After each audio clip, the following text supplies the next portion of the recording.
नमस्कार विद्यार्थी मित्रांनो, तर ह्या लेक्चरमध्ये आपण बघूया की आपल्या भरतीचा स्टेप बाय स्टेप फॉर्म तुम्हाला कसा भरायचा आहे। पण त्याआधी आपल्याला काही महत्त्वाचे मुद्दे बघायचे आहेत जे की तुमच्यासाठी खूप महत्त्वाचे आहेत। कारण जर तुम्ही फॉर्म भरताना चुकीची माहिती प्रदान केली किंवा लहानशी चूक जरी केली तरी तुमचा फॉर्म हा रिजेक्ट करण्यात येईल आणि रिजेक्ट जरी झाला नाही तरी परीक्षेनंतर डॉक्युमेंट व्हेरिफिकेशनला तुम्हाला ह्या एक्झाम प्रोसेस मधनं बाहेर करण्यात येईल। ठीक आहे, आणि भविष्यात कुठल्याही महापालिकेच्या भरतीस उपस्थित राहण्याची परवानगी दिली जाणार नाही। ठीक आहे, आता हे तुम्हाला मी का सांगतोय, कारण फॉर्म भरण्याआधी एक रजिस्ट्रेशन प्रोसेस आहे। ठीक आहे, आणि त्या रजिस्ट्रेशन प्रोसेस मध्ये जर तुमची माहिती चुकली, उदाहरणार्थ एखादी स्पेलिंग मिस्टेक जरी तुम्ही केली तरी तुम्हाला फॉर्म हा एडिट करता येणार नाही। पण तुमच्यामधील काही विद्यार्थ्यांना वाटत असेल सर रजिस्ट्रेशन प्रोसेस ही आम्ही नवीन मोबाईल नंबर किंवा नवीन ईमेल आयडी वापरून करू शकतो, पण तसं शक्य नाही। कारण रजिस्ट्रेशन प्रोसेस करताना तुम्हाला तुमचा 10th चा सीट नंबर द्यायचा आहे आणि तो सीट नंबर एका रजिस्ट्रेशन साठी एकदाच व्हॅलिड असणार आहे। ठीक आहे, म्हणजे तो युनिक आहे। ठीक आहे, त्यामुळे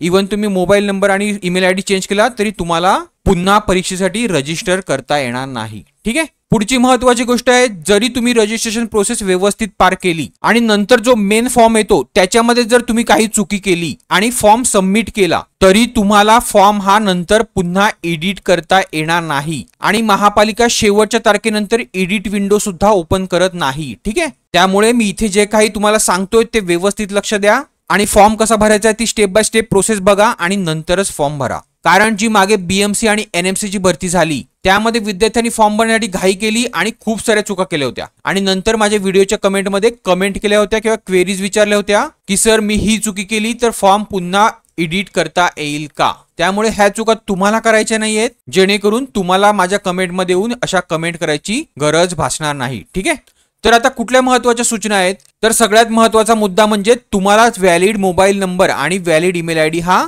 फॉर्म भरताना द्यायचा आहे। असं नाही झालं पाहिजे की तुम्ही आता ईमेल आयडी नवीन कुठला तरी एक्झामसाठी ओपन केला आणि पुढे जाऊन तो तुम्ही विसरलात किंवा त्याचा पासवर्ड विसरलात। ठीक आहे, तर असा कोणी ईमेल आयडी ओपन केला असेल तर तुम्हाला ते नोट डाऊन करायचं आहे। ठीक आहे, पासवर्ड आणि तुमचा ईमेल आयडी, कारण फॉर्म भरल्यानंतर तुमचं जे काही कम्युनिकेशन होणार आहे ते सर्व मोबाईल नंबर आणि ईमेल आयडीच्या माध्यमातून होणार आहे। ठीक आहे, पुढे तुम्ही MSCIT केलेलं असणं अनिवार्य आहे। ठीक आहे, फक्त ह्या GR नुसार ज्या विद्यार्थ्यांकडे इंजिनिअरिंगची पदवी आहे किंवा इंजिनिअरिंग रिलेटेड डिप्लोमा आहे त्या विद्यार्थ्यांना MSCIT मधनं सूट आहे। ठीक आहे, पुढे जे स्टेट बोर्डाचे विद्यार्थी आहेत त्यांना 10th आणि 12th मध्ये जर माहिती तंत्रज्ञान किंवा IT हा विषय असेल तर त्यांना सुद्धा ह्याच्यातनं सूट आहे MSCIT मधनं। ठीक आहे, त्यानंतर Indian certificate of school education यांच्या मार्फत जर तुम्ही 10वी आणि 12वी केली असेल आणि तुमच्या अभ्यासक्रमामध्ये IT हा विषय असेल तर तुम्हाला सुद्धा सूट आहे। ठीक आहे, त्यानंतर ह्या परीक्षेसाठी मराठी भाषेचे ज्ञान असणं आवश्यक आहे,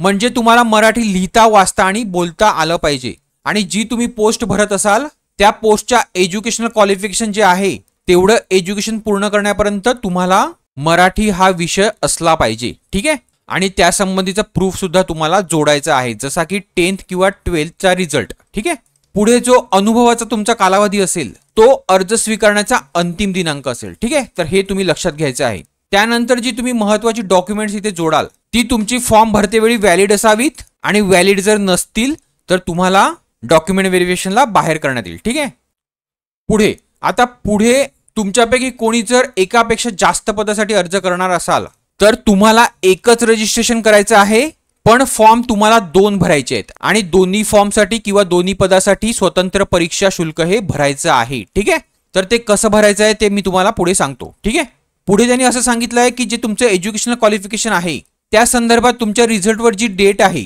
किंवा पासिंग सर्टिफिकेटवर जी डेट आहे ती डेट तुमची शैक्षणिक अर्हता धारण केल्याचा दिनांक हा समजण्यात येईल। म्हणजे असं नाही झालं पाहिजे की 11 मे नंतर तुमचा रिझल्ट लागणार असेल आणि मी त्याच रिझल्टच्या भरोशावर हे फॉर्म भरतो। ठीक आहे, तर तुम्हाला डेट ही दाखवायची आहे। ठीक आहे, डॉक्युमेंट व्हेरिफिकेशनला पुढे जो तुमचा रिझल्ट आहे त्यामध्ये पर्सेंटेज ऐवजी श्रेणी पद्धत असेल तर ती श्रेणी तुम्हाला सादर करायची आहे। ठीक आहे, त्यानंतर एज प्रूफ साठी तुम्हाला तुमच्या जन्माचा दाखला किंवा शाळा सोडल्याचा दाखला किंवा SSC पासिंग सर्टिफिकेट किंवा तुमचं डोमिसिल ह्यापैकी एखादं तुम्हाला असणं आवश्यक आहे आणि त्याच्यावर तुमची बर्थ डेट ही मेन्शन असणं मस्ट आहे। ठीक आहे, त्यानंतर त्यांनी सांगितलंय की गट क आणि गट ड म्हणजे तुमच्या ज्या आता पोस्ट निघाल्यात ह्याच्यासाठी तुम्हाला मौखिक परीक्षा किंवा इंटरव्ह्यू हा घेतला जाणार नाही, तर हे तुम्हाला लक्षात घ्यायचं आहे। फक्त एक्झामच्या बेसिसवर तुमचं सिलेक्शन होणार आहे. ठीक आहे. त्यानंतर त्यांनी सांगितले हा फॉर्म जो आहे तो ऑफलाईन अवेलेबल नाही. ठीक आहे, फक्त ऑनलाईन पद्धतीनेच भरायचा आहे. त्या पुढचा महत्वाचा मुद्दा आहे, ज्या महिलांना समांतर आरक्षण घ्यायचं आहे, म्हणजे महिलांचं जे रिझर्वेशन आहे, वुमन रिझर्वेशन, त्याचा लाभ जर घ्यायचा असेल तर ओपन मधले विद्यार्थी आणि अनुसूचित जाती आणि अनुसूचित जमाती म्हणजेच SC आणि ST मधील विद्यार्थी किंवा महिला ह्यांना सोडून ज्या इतर मागासवर्गीयातली महिला आहेत, उदाहरणार्थ OBC महिला, ठीक आहे, तर तुम्हाला नॉन क्रिमिनल प्रमाणपत्र हे सादर करायचं आहे. ठीक आहे, जर तुम्हाला आरक्षण घ्यायचं असेल तर. पुढे त्यांनी सांगितलं, जर तुम्ही खोटी माहिती किंवा खरी माहिती दडवून ठेवली किंवा त्यात बदल किंवा खाडाखोड केलेले बनावट दाखले असं जर काही सादर केलं तर तुमच्यावर कारवाई होऊ शकते. ठीक आहे. त्यानंतर पुढे तुमच्यावर कुठलाही न्यायालयीन गुन्हा असेल किंवा कुठल्याही केसेस चालू असतील तर त्या संबंधीची माहिती तुम्हाला फॉर्म भरताना द्यायची आहे. ठीक आहे, कारण तुमचं सिलेक्शन झाल्यानंतर तुमच्या एरियातील पोलीस ठाण्याकडनं तुमचं चारित्र्य प्रमाणपत्र मागवलं जाते आणि त्यामध्ये जर ह्या केसेस संबंधी काही माहिती आढळून आल्यास तुम्हाला पुन्हा तिथे बाद करण्यात येईल. ठीक आहे. त्यानंतर पुढचं आहे की तुमचं सिलेक्शन झाल्यानंतर तुमची मेडिकल होईल आणि त्यामध्ये जर तुम्ही मेडिकली फिट असाल तरच तुम्हाला नियुक्ती दिली जाईल. ठीक आहे, त्यामुळे तुम्हाला संबंधित पदासाठी जो मेडिकल फिटनेस आवश्यक आहे तो तुमच्याकडे असला पाहिजे. ठीक आहे. आता जो तुम्हाला फोटो अपलोड करायचा आहे आणि साइन अपलोड करायचा आहे त्यासंबंधी महापालिकेने ऍडव्हर्टाइज मध्ये काय सांगितलंय तर 20 KB ते 50 KB पर्यंत तुमचा फोटोचा साईज असावी. पण ऍक्च्युअल मध्ये फॉर्म भरताना तुम्हाला ती 80 KB ते 200 KB पर्यंत अलाउड आहे.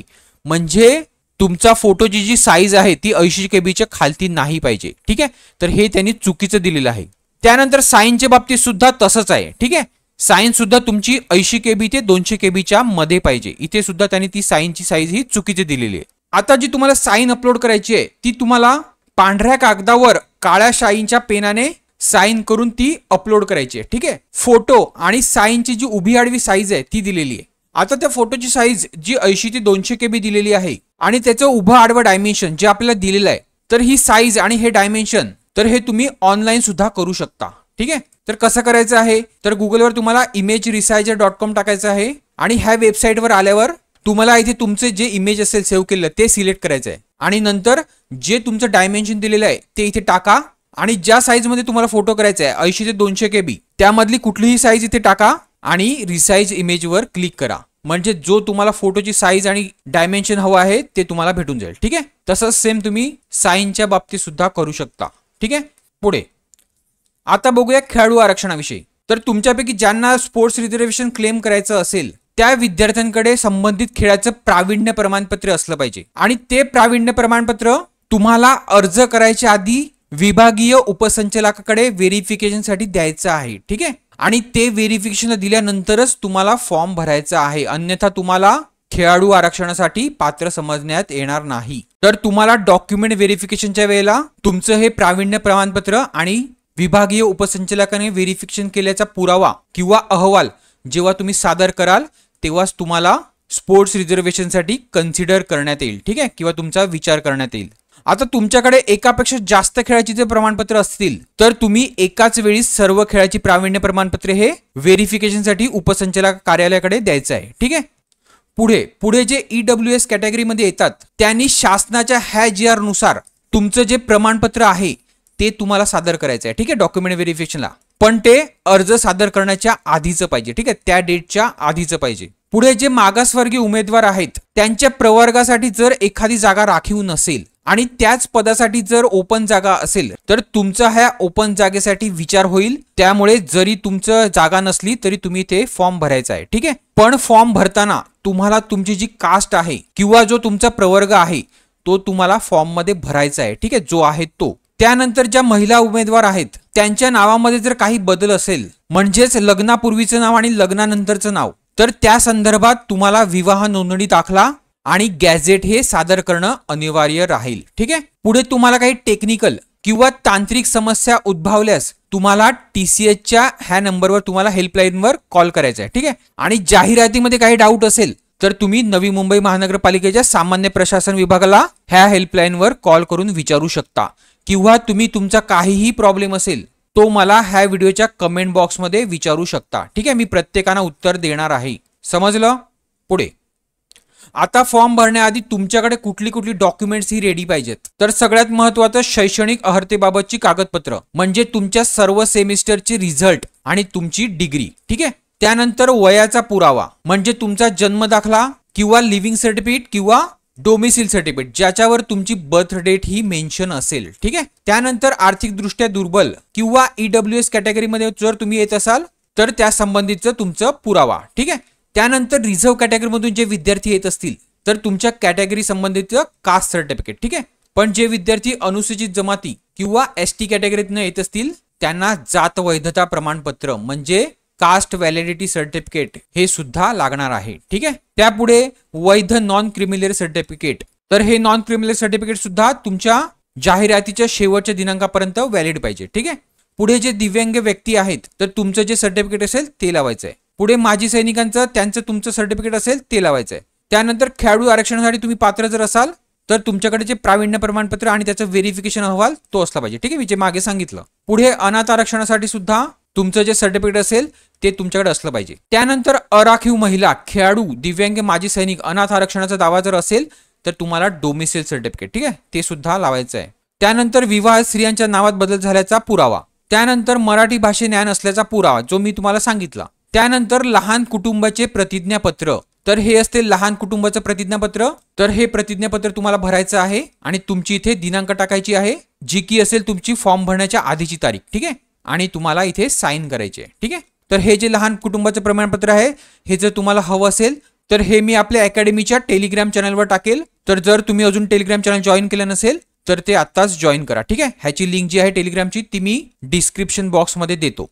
त्यानंतर महाराष्ट्र राज्याचा आदिवासी असल्याचे प्रमाणपत्र म्हणजे डोमिसिल सगळ्यांनाच लावायचं आहे. त्यानंतर अंशकालीन पदवीधर किंवा पदवीधारक जर तुम्ही असाल तर ह्या GR प्रमाणे तुमचं जे सर्टिफिकेट आहे ते तुम्हाला लावायचं आहे. ठीक आहे. त्यापुढे MSCIT जे की सर्वांनाच लावायचं आहे, फक्त मी मागे जे सांगितले त्यांना नाही लावायचं आहे. ठीक आहे. त्यापुढे जर तुम्ही प्रकल्पग्रस्त असाल किंवा भूकंपग्रस्त असाल तर तुमच्या संबंधीची प्रमाणपत्र. ठीक आहे.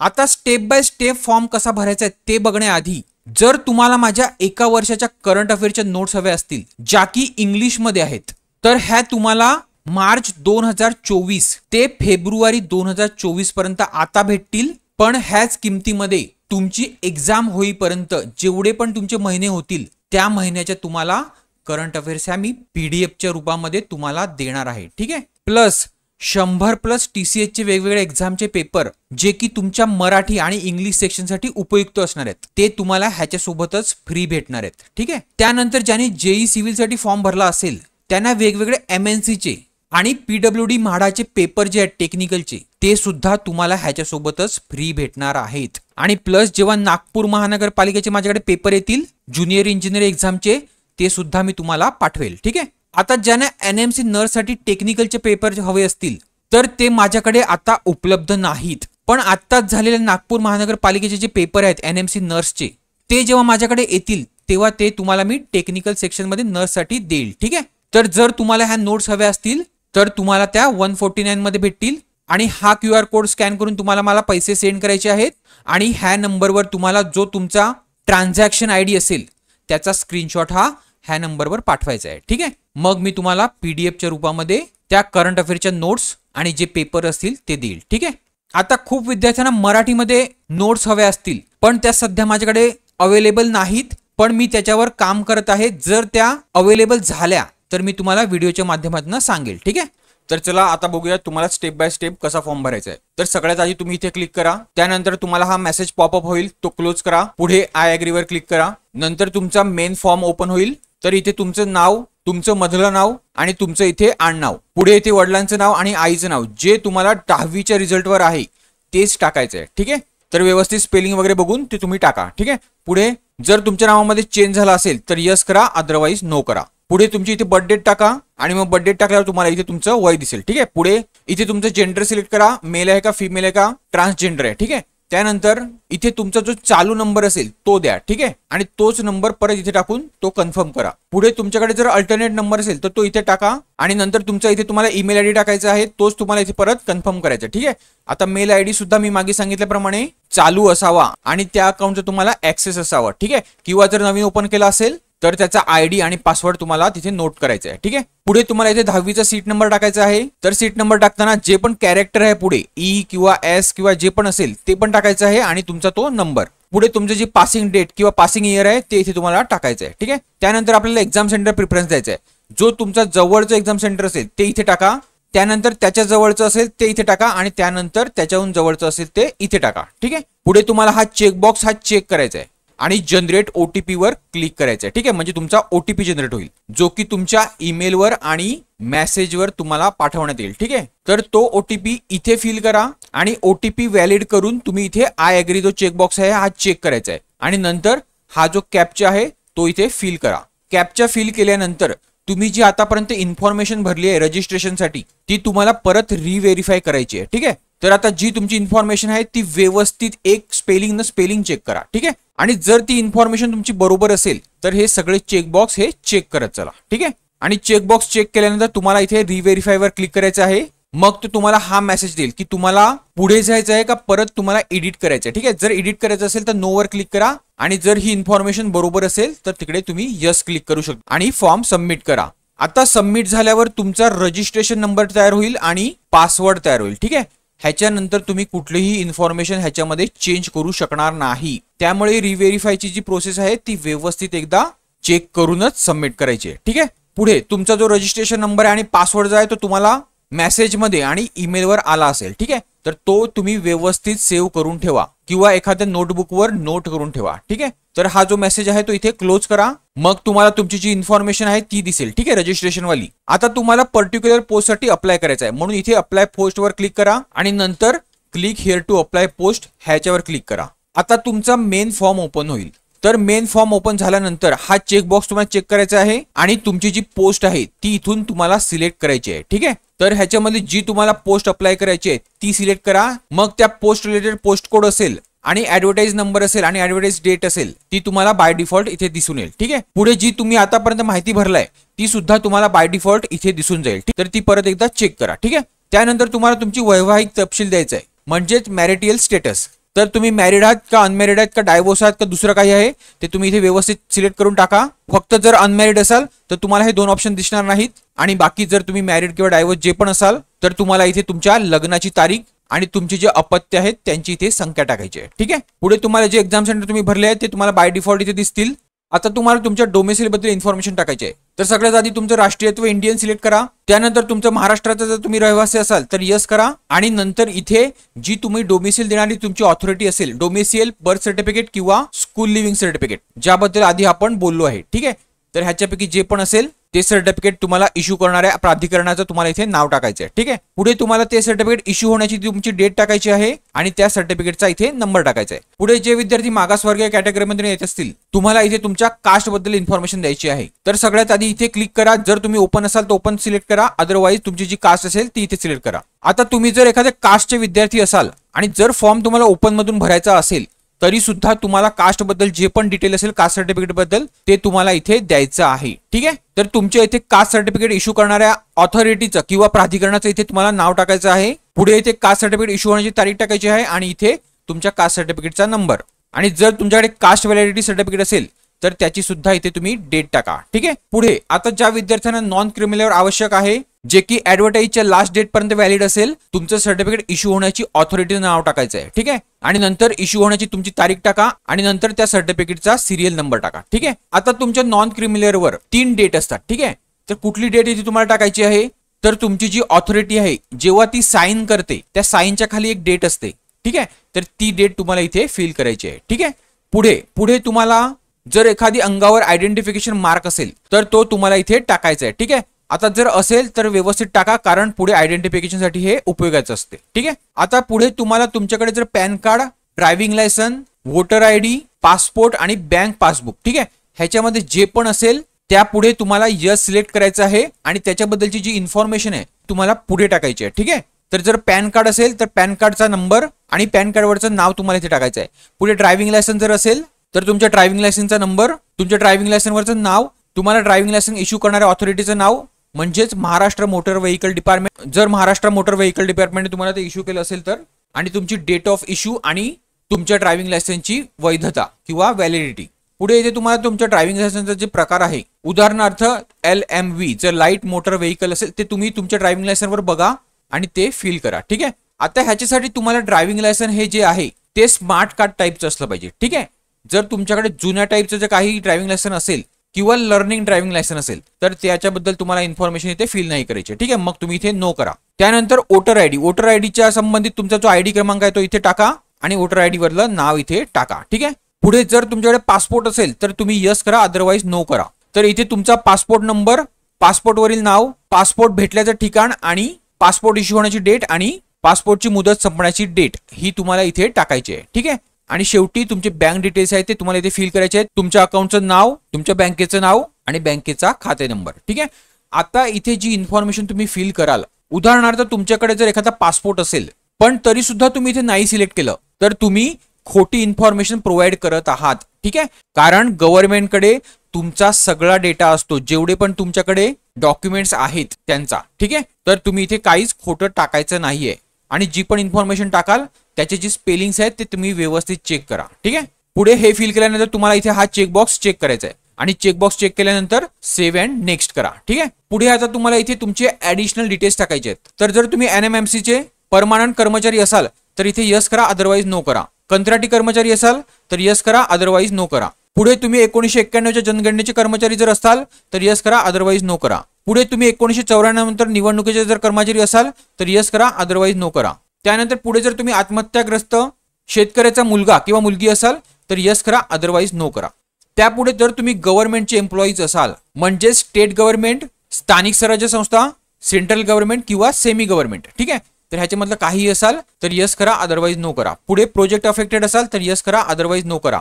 त्यानंतर भूकंपग्रस्त असाल तर यस करा, अदरवाईज नो करा. आणि नंतर जर तुम्ही अंशकालीन पदवी किंवा पदविकाधारक असाल तर तुम्हाला यस करायचं आहे, अदरवाईज नो करायचं आहे. आता ह्याच्या संबंधित तुमच्याकडे सर्टिफिकेट असलं पाहिजे. ठीक आहे. तर ह्या बाबतीत लक्षात घ्या की तुमच्याकडे ग्रॅज्युएशन किंवा डिप्लोमा जर असेल तर तुम्ही ह्याच्यासाठी ऍप्लिकेबल नाहीत.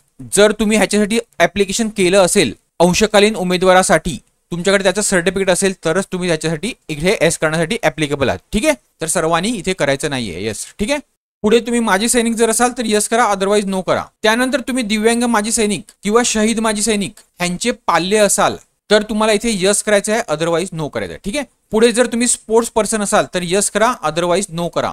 तर ह्या रिलेटेड आपण मागे बोललो होतो, तुमच्याकडे जे स्पोर्ट्स रिलेटेड प्रावीण्य प्रमाणपत्र आहे ते असलं पाहिजे. ठीक आहे. आणि ते तुम्ही ऑथॉरिटीकडे व्हेरिफिकेशन साठी दिलं असायला हवं. ठीक आहे. तरच इथे यस करायचं आहे. पुढे जर तुम्ही डिसेबल पर्सन असाल आणि त्या रिलेटेड तुमच्याकडे सर्टिफिकेट असेल तर यस करा, अदरवाईज नो करा. त्यानंतर तुम्हाला जर स्वातंत्र्य सैनिकांनी नामांकित केलं असेल तर यस करा, अदरवाईज नो करा. आता जे पण इथे आहे त्या रिगार्डिंग तुमच्याकडे डॉक्युमेंट असलं पाहिजे तरच तुम्हाला यस करायचं आहे, अदरवाईज नो. ठीक आहे.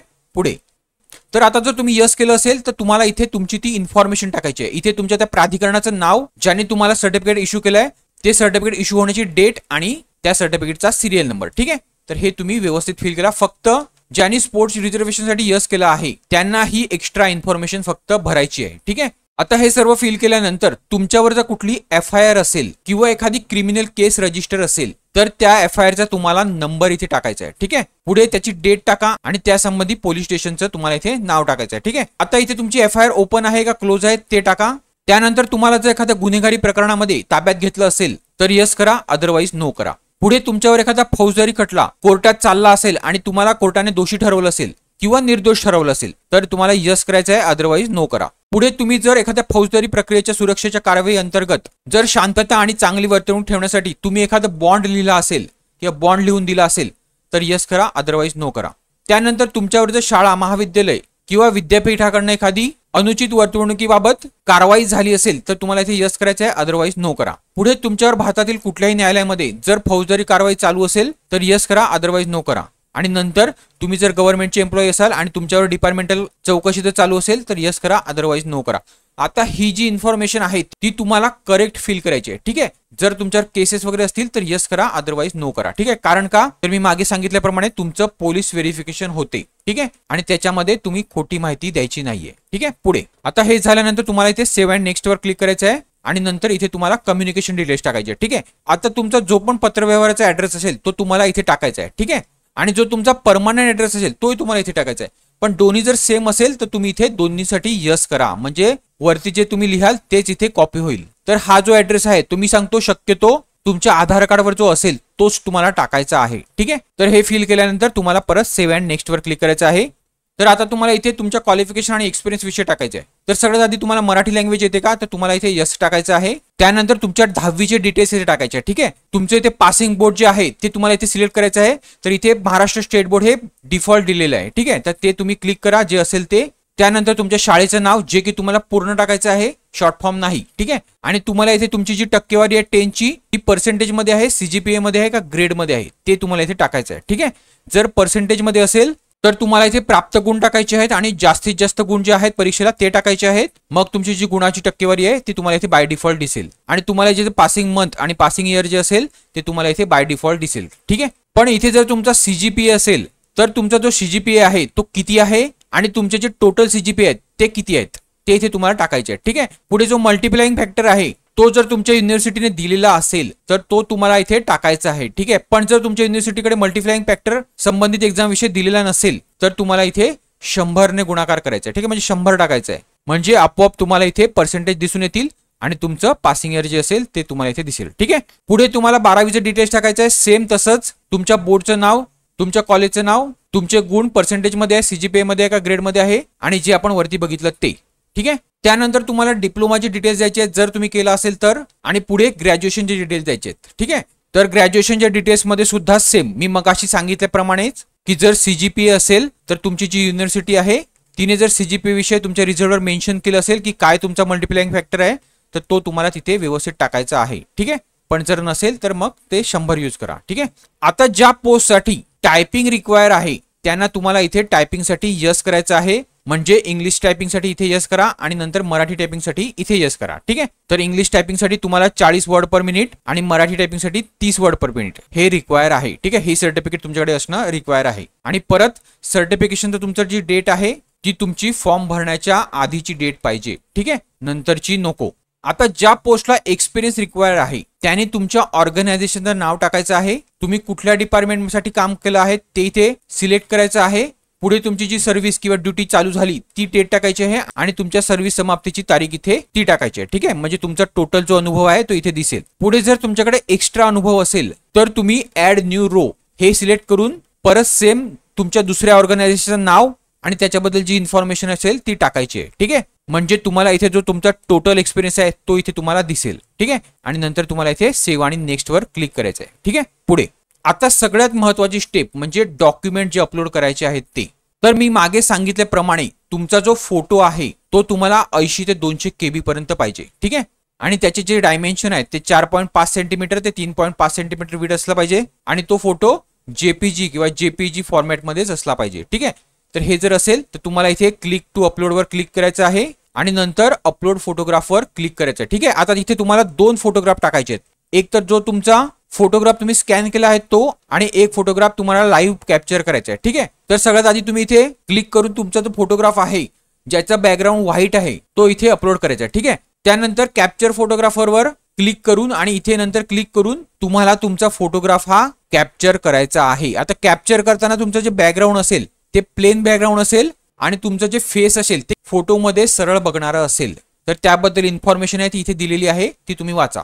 आता हा फोटो कॅप्चर करण्यासाठी तुम्ही मोबाईलचा यूज करू शकता किंवा लॅपटॉपवर फॉर्म भरत असाल तर लॅपटॉपचा जो कॅमेरा आहे त्याचा यूज करू शकता. ठीक आहे, पुढे हे झाल्यानंतर तुम्हाला इथे क्लोज करायचं आहे आणि ह्या दोन्ही गोष्ट व्यवस्थित अपलोड झाल्यावर तुम्हाला इथे हे ग्रीन टिक दिसेल. ठीक आहे, तर ही ग्रीन टिक बघा आणि तुमचा व्ह्यू अपलोडेड फोटो आणि व्ह्यू कॅप्चर फोटो सुद्धा इथे तुम्ही बघू शकता. ठीक आहे, त्यानंतर तुम्हाला साइन अपलोड करायची आहे जी की 80 ते 200 KB मध्ये असली पाहिजे आणि ह्या डायमेन्शन मध्ये असली पाहिजे. ठीक आहे, तर ती सुद्धा तुम्ही अशीच अपलोड करायची आहे जसं मी तुम्हाला मागे सांगितलं आणि ती अपलोड झाल्यावर तुम्हाला इथे टिक दिसेल आणि ती तुम्ही इथे बघू पण शकता. ठीक आहे, पुढे तुम्हाला 10वीची मार्कशीट अपलोड करायची आहे जी की जेपीजी किंवा पीडीएफ फॉर्मॅट मध्ये असली तरी चालेल. ठीक आहे, पीडीएफ मध्ये असली तरी चालेल. तर ह्या पीडीएफची जी अलाउ साईज आहे ती तुमची 100 KB ते 2 MB पर्यंत आहे. ठीक आहे, तर एवढी तुमची फाईल ही अपलोड होऊ शकते. ठीक आहे, तर इथे सिलेक्ट करा आणि ती अपलोड करा. ठीक आहे, त्याचप्रमाणे 12वीचं मार्कशीट, तुमच्या डिग्रीच्या सर्व सेमिस्टरची मार्कशीट्स आणि तुमची पदवी ठीक आहे ही सुद्धा अपलोड करायची आहे इथे. त्यानंतर जर तुम्ही डिप्लोमा केला असेल तर ते सर्टिफिकेट, पुढे तुमचा वयाचा पुरावा, डोमिसिल किंवा बर्थ सर्टिफिकेट किंवा लिव्हिंग आणि पुढे तुमचं मराठी आणि इंग्लिश जे टायपिंगचे सर्टिफिकेट असतील ते. ठीक आहे. आता इथे फोटो आणि साइन सोडून जे पण अपलोड करायचं आहे ते PDF फॉर्मॅटमध्ये तुम्ही अपलोड करू शकता आणि त्याची मॅक्झिमम साईज अलाउ आहे ती 2 MB पर्यंत आहे. ठीक आहे. तर हे तुम्ही व्यवस्थित करा आणि अपलोड करा. ठीक आहे. आता हे PDF करण्यासाठी तुम्ही जर एखादा स्कॅनर यूज करत नसाल तर तुम्ही मोबाईलच्या माध्यमातून सुद्धा करू शकता.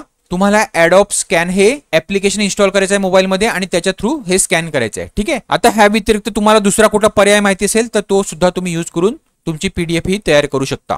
पुढे आता जी आपण डिक्लेअर डॉक्युमेंट्स मगाशी केली ती जी डिक्लेअर डॉक्युमेंट्स आहेत ती तुम्हाला इथे अपलोड करायची आहेत आणि ती सुद्धा PDF फॉर्मॅटमध्ये. ठीक आहे. आता ह्याच्या शेवटी जर तुम्ही व्यवस्थित बघाल तर तुम्हाला अदर रिलेव्हंट डॉक्युमेंट्स म्हणजे तुम्हाला अजून एक्स्ट्रा काही डॉक्युमेंट्स ऍड करायची असतील तर ती सुद्धा अपलोड करू शकता. ठीक आहे. फक्त जी पण डॉक्युमेंट्स अपलोड कराल ती तुम्ही डॉक्युमेंट व्हेरिफिकेशनला घेऊन जायचं आहे. ठीक आहे. Same to same. आता हे सर्व अपलोड झाल्यानंतर तुम्हाला इथे तुमची फीस दिसेल. ठीक आहे. आणि एक सेल्फ डिक्लेरेशन दिसेल. ते सगळे चेकबॉक्स तुम्हाला चेक करायचे आहेत आणि चेकबॉक्स चेक केल्यानंतर तुम्हाला तुमच्या फॉर्मचं प्रिव्ह्यू करायचं आहे. मग तुम्हाला ह्या प्रमाणात एक फॉर्म दिसेल. त्याच्यावरची जी इन्फॉर्मेशन आपण भरली आहे आतापर्यंत ती व्यवस्थित चेक करा आणि बरोबर असेल तर सबमिट करा. आता सबमिट झाल्यानंतर तुम्हाला पेमेंट करायचं आहे. ठीक आहे. तर पेमेंट करण्यासाठी तुम्हाला 3च ऑप्शन आहेत. UPI चा ऑप्शन नाही मिळत इथे. ठीक आहे. फोन पे किंवा मोबिक्विक हे 2च ऍप्लिकेशन त्यांनी दिलेले आहेत इथे वॉलेट. तर ह्या वॉलेटमध्ये जर करणार असाल तर तुम्ही इथे क्लिक करा. जर तुमच्याकडे नेट बँकिंग असेल तर इथे क्लिक करा. अदरवाइज तुम्ही क्रेडिट कार्ड किंवा डेबिट कार्डच्या मदतीने करणार असाल तर इथे क्लिक करा. ठीक आहे. तर जर डेबिट कार्डच्या मदतीने करत असाल तर तुम्हाला इथे कार्डचा नंबर टाकायचा आहे, कार्डची एक्सपायरी डेट जी की कार्डवर मेन्शन असते आणि कार्डच्या पाठीमागे जो CVV नंबर असतो 3 आकडी तो इथे टाकायचा आहे आणि पुढे कार्डवर जे तुमचं नाव आहे ते इथे टाकायचं आहे आणि मग मेक पेमेंट करायचं आहे आणि पेमेंट करायचं आहे. ठीक आहे. आता पेमेंट झाल्यानंतर तुम्हाला एक इथे मेसेज पॉपअप होईल की तुमचं पेमेंट हे सक्सेसफुल झालंय आणि तुमच्या ऍप्लिकेशन स्टेटस मध्ये सुद्धा पेमेंट सक्सेस असं दाखवेल.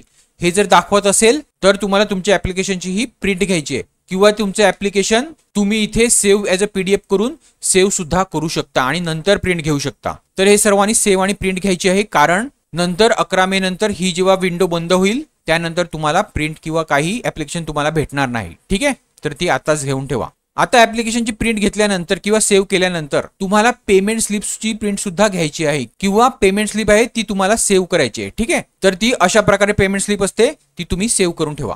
पुढे हे सर्व झाल्यानंतर तुम्हाला परत दुसऱ्या पदासाठी सुद्धा अर्ज करायचा असेल एखाद्या ज्यासाठी तुम्ही क्वालिफाय होत असाल तर तुम्ही परत ह्या पेजवर या आणि click here to apply post इथे परत क्लिक करा. ठीक आहे. आणि मग नंतर सेम मागे आपण केल्याप्रमाणे तुम्हाला पोस्ट सिलेक्ट करायची आहे आणि जी तुमची इन्फॉर्मेशन आहे ती परत भरायची आहे. मोस्टली तर ती बाय डिफॉल्टच येऊन जाईल आणि शेवटी परत तुमच्या दुसऱ्या पोस्टसाठी सुद्धा तुम्हाला पेमेंट करायचं आहे आणि त्याची प्रिंट घ्यायची आहे आणि तुमच्या पेमेंटच्या स्लिपची सुद्धा प्रिंट घ्यायची आहे. ठीक आहे. आणि हे सर्व झाल्यानंतर तुम्हाला लॉग आउट करायचं आहे. ठीक आहे. तर चला होप करतो मी तुम्हाला व्हिडिओ आवडला असेल आणि आवडला असेल तर शेअर, लाईक आणि सबस्क्राईब करायला विसरू नका कारण ह्या एक्झाम रिलेटेड मी तुमचं GK किंवा GST जे लेक्चर आहेत ते लवकरच चालू करणार आहे. ठीक आहे. तर चला जर तुम्ही अकॅडमीचं टेलिग्राम चॅनल जॉईन केलं नसेल तर त्याची लिंक मी ऑलरेडी दिलेली आहे डिस्क्रिप्शन बॉक्समध्ये किंवा हा जो QR कोड आहे तो तुम्ही तुमच्या टेलिग्राम ॲपमधनं स्कॅन करून तुम्ही आपलं चॅनल हे जॉईन करू शकता. ठीक आहे. चला थँक्यू.